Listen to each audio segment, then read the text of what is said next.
Hello everyone, this is Winston. Today is Saturday, February 14, 2026.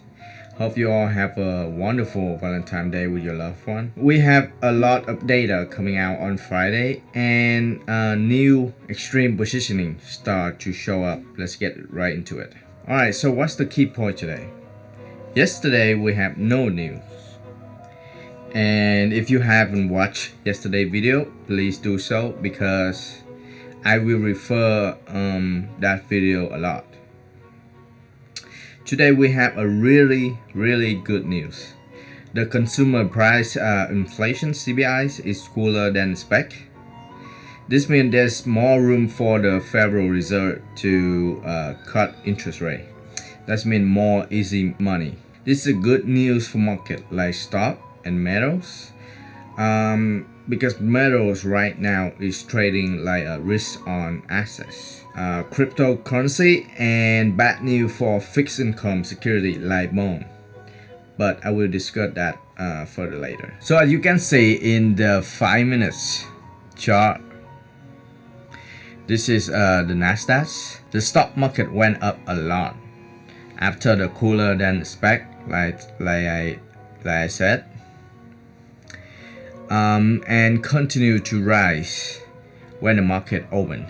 However, on the sun around 10:30, it's all of the sun just erased all again, especially the NQ, ES, and the Dow. Around 10:30, yep, give or take, it's become weak and erase all the gain. Besides, the Russell is still finished reading. So we have Dow on no news day, and we have kind of sell the news on good news day. So it's fair to conclude that the tech right now is not very bullish. Let's take a look on the leadership of the stock market, which is the Magnificent Seven. We have right now on the screen, as you can see, is MAX, MAGS, that track the performance of the MAX 7. And you see that on the daily and weekly chart, is close under the major support. So market is in the trouble right now, and you can see market has go sideways from September last year. It's about 5 months going nowhere right now. That's the Nasdaq. ES. It's about the same October. The only thing that's went up that haven't go sideways. I mean, Russell is trying to go sideways. Maybe the Dow. The Dow is the real one, the real processing one.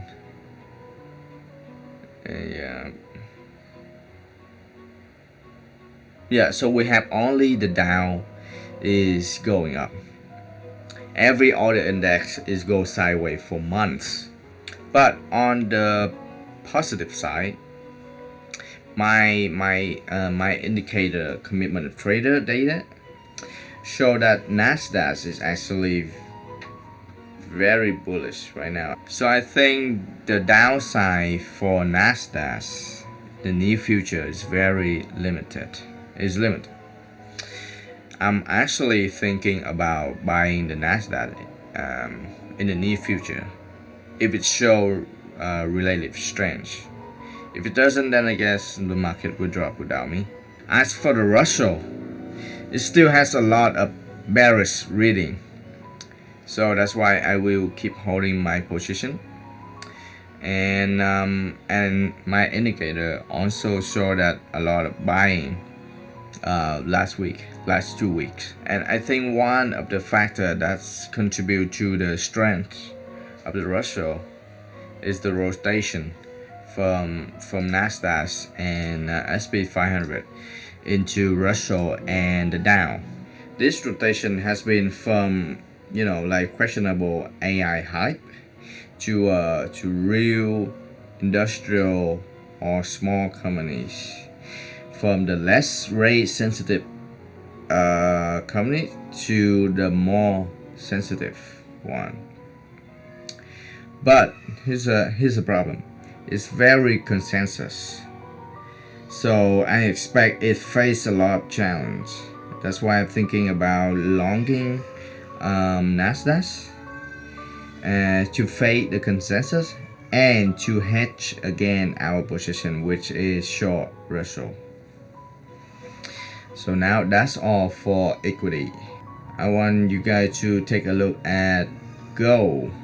So after a nasty day, January 30, gold become more attractive because of the big Dow day, so it attract more short and people selling take profits or running away. So gold as well as silver is very attractive right now, but they are so volatile, and I need a trigger. I need some type of news that make the dollar so strong. The dollar went up, the dollar go up, but the metal go down, but it fight back to end up green. And now I want to draw your attention to the recent strength of the long duration bond ETF TLT. It has experienced significant gain on positive news and fight back negative news. I shared this observation with Bob when TLT around 85 and now it's 90. And with the dividend of 4% is actually pretty good, especially consider everything else selling off hard.